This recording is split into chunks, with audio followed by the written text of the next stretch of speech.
प्रिय विद्यार्थियों, नवांकुर डिजी लेसन्स में मैं सुनील भावसार आप सभी का हार्दिक स्वागत करता हूं। विद्यार्थियों, आज हम हिंदी व्याकरण कक्षा 10 में काव्यभूत के अंतर्गत काव्य की परिभाषा एवं भेदों का अध्ययन करेंगे। काव्य किसे कहते हैं? मनुष्य अपने भावों या विचारों को वाणी, वार्ता, शास्त्र, काव्य, साहित्य के माध्यम से व्यक्त करता है। जिसमें ज्ञान विज्ञान की प्रधानता होती है उसे शास्त्र कहते हैं, और जिसमें भाव या प्रभाव की प्रधानता हो उसे काव्य या साहित्य कहा जाता है। दूसरे शब्दों में समस्त भाव प्रधान साहित्य को काव्य कहते हैं, चाहे वह पद्य हो या गद्य हो। विद्वानों ने काव्य के विभिन्न लक्षण बताए हैं। काव्य की परिभाषा आचार्य विश्वनाथ ने रसात्मकम वाक्यम काव्यम कहा है, अर्थात रस युक्त या रस में या रसात्मक वाक्य ही काव्य है। आचार्य पंडित राज जगन्नाथ कहते हैं, रमणीयार्थक प्रतिपादक शब्दा काव्यम, यानी रमणीय अर्थ का प्रतिपादन करने वाले शब्द को काव्य कहते हैं। आचार्य रामचंद्र शुक्ल कहते हैं, जो उक्ति हृदय में कोई भाव जागृत कर दे या उस अप्रस्तुत वस्तु या तथ्य की मार्मिक भावना में लीन कर दे उसे काव्य कहते हैं। इस प्रकार इन विद्वानों की परिभाषा के अनुसार वह प्रत्येक वाक्य काव्य है जिससे भाव उत्पन्न होता है। काव्य के भेद। काव्य का वर्गीकरण या रूपांतरण कई आधारों पर किया गया है। इंद्रिय के आधार पर काव्य के दो भेद किए गए हैं, श्रव्य काव्य और दूसरा दृश्य काव्य। श्रव्य काव्य उसे कहा जाता है जिसे श्रवणेंद्रिय द्वारा सुना गया अथवा स्वयं पढ़ा गया हो। इस काव्य को श्रव्य काव्य कहते हैं, जैसे कविता, गीत, गज़ल इत्यादि, जिनका आनंद पढ़कर या सुनकर लिया जा सकता है। दृश्य काव्य। दृश्य काव्य चक्षु इंद्रिय से देखा और श्रवणेंद्रिय से सुना गया काव्य दृश्य काव्य कहलाता है, जैसे नाटक, नौटंकी, एकांकी इत्यादि। दृश्य काव्य का आनंद पढ़कर, सुनकर और देखकर भी लिया जा सकता है। बाह्य स्वरूप के आधार पर काव्य के कितने भेद होते हैं? बाह्य स्वरूप के आधार पर काव्य के 3 भेद माने जाते हैं। पहला पद्य काव्य, दूसरा गद्य काव्य, तीसरा चंपू काव्य। यहाँ हम केवल पद्य काव्य का ही अध्ययन करेंगे। पद्य काव्य के प्रमुख रूप से 2 भेद किए गए हैं। पहला प्रबंध काव्य, दूसरा मुक्तक काव्य। प्रबंध काव्य। प्रबंध काव्य क्या होता है? प्रबंध काव्य में अनेक छंद किसी एक कथा सूत्र में पिरोए हुए रहते हैं। छंदों के क्रम को बदला नहीं जा सकता। प्रबंध काव्य विस्तृत होता है। उसमें संपूर्ण जीवन की विभिन्न झांकियाँ रहती हैं। इसमें किसी व्यक्ति के जीवन चरित्र का वर्णन होता है, जैसे रामचरितमानस, प्रबंध काव्य के तीन प्रकार होते हैं: महाकाव्य, खंडकाव्य और आख्यानक गीत। महाकाव्य। महाकाव्य में जीवन अथवा घटना का सांगोपांग चित्रण होता है। बृहत काव्य होने के कारण ही इसे महाकाव्य कहा जाता है। महाकाव्य के प्रमुख लक्षण इस प्रकार हैं। पहला, महाकाव्य में 8 या उससे अधिक सर्ग होते हैं। सर्ग यानी अंक या अध्याय। नंबर 2, महाकाव्य का नायक धीरोदात्त गुणों से युक्त होता है, यानी महाकाव्य के नायक में धैर्य, उदारता, सद्गुण होते हैं। महाकाव्य में शांत, वीर अथवा श्रृंगार रस में से किसी एक रस की प्रधानता होती है। अन्य रसों का भी गौण मात्रा में प्रयोग किया जाता है। नंबर 4, महाकाव्य के पठन पाठन से धर्म, अर्थ, काम और मोक्ष की भी प्राप्ति होती है। नंबर 5, महाकाव्य की रचना में अनेक छंदों का प्रयोग किया जाता है। तो महाकाव्य वह काव्य होता है जिसमें संपूर्ण जीवन या किसी घटना का सांगोपांग माने अंग और उप अंगों सहित संपूर्णता से चित्रण होता है। इसका कथानक बड़ा होता है।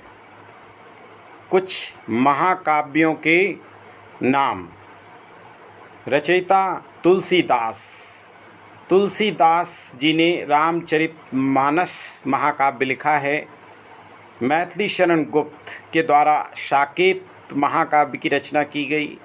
मलिक मोहम्मद जायसी ने पद्मावत महाकाव्य लिखा। जयशंकर प्रसाद का महाकाव्य कामायनी।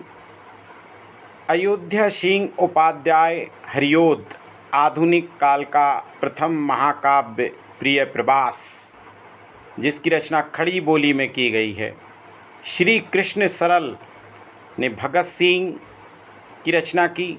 सुमित्रा नंदन पंत लोकायतन। चंदवरदाई ने पृथ्वीराज रासो नामक महाकाव्य लिखा, जो कि हिंदी साहित्य का प्रथम महाकाव्य कहा जाता है।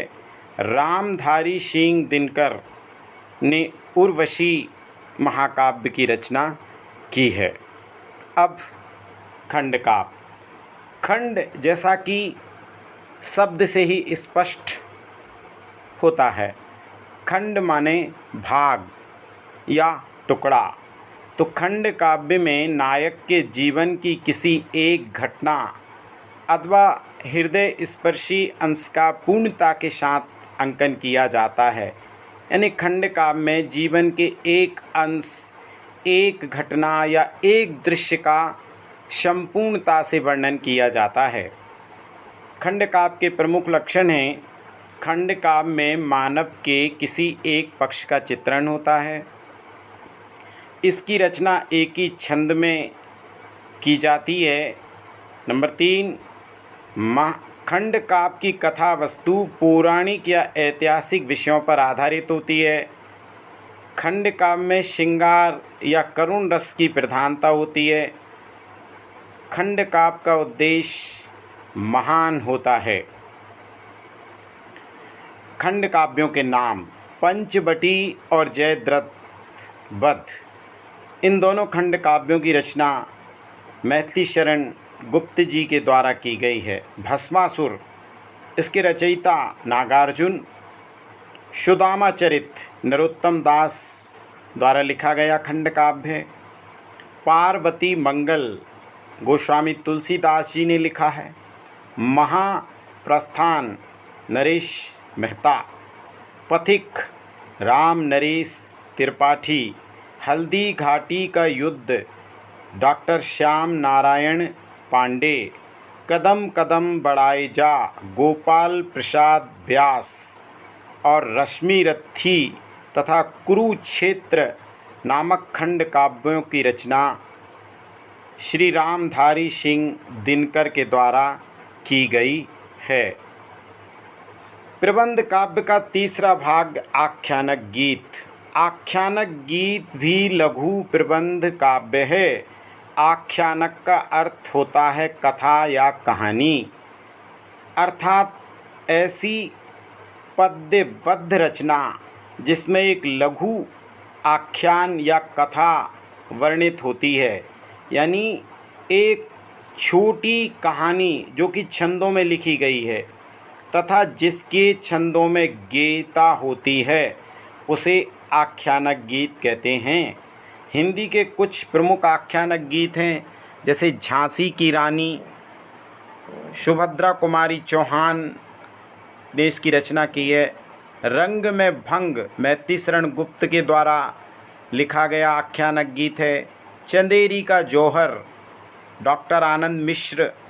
हनुमान चालीसा गोस्वामी तुलसीदास और नरसिंह जी का मायरा, इसकी रचिता मीराबाई हैं।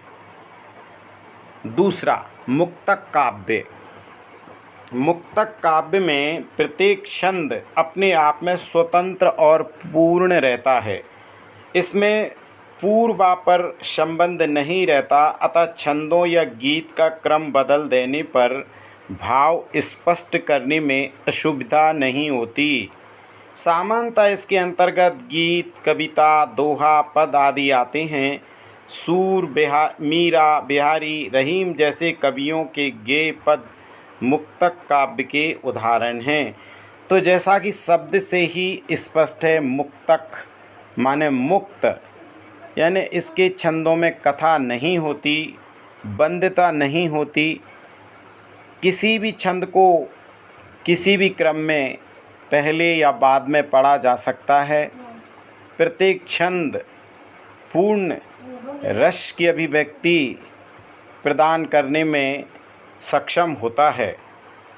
प्रमुख मुक्तक काव्य मधुशाला, इसके रचयिता डॉक्टर हरिवंश राय बच्चन हैं। सूरसागर सूरदास जी द्वारा लिखा गया है। बिहारी सतसई महाकवि बिहारी ने लिखा है। दोहावली, जिसके रचयिता तुलसीदास जी हैं। मुक्तक काव्य भी दो प्रकार के माने जाते हैं, पाठ्य मुक्तक और गेय मुक्तक। पाठ्य मुक्तक उसे कहते हैं जिसमें विभिन्न विषयों में लिखी गई छोटी छोटी विचार प्रधान कविताएं आती हैं। इनमें भावों की अपेक्षा विचारों की प्रधानता होती है। जैसे कबीर, तुलसी, रहीम, बिहारी, मतीराम के नीति परक, भक्ति परक एवं श्रृंगार परक दोहे आदि इसके उदाहरण हैं। गेय मुक्तक, इसको प्रगीत भी कहते हैं। इनमें भावना और रागात्मकता एवं संगीतात्मकता की प्रधानता होती है।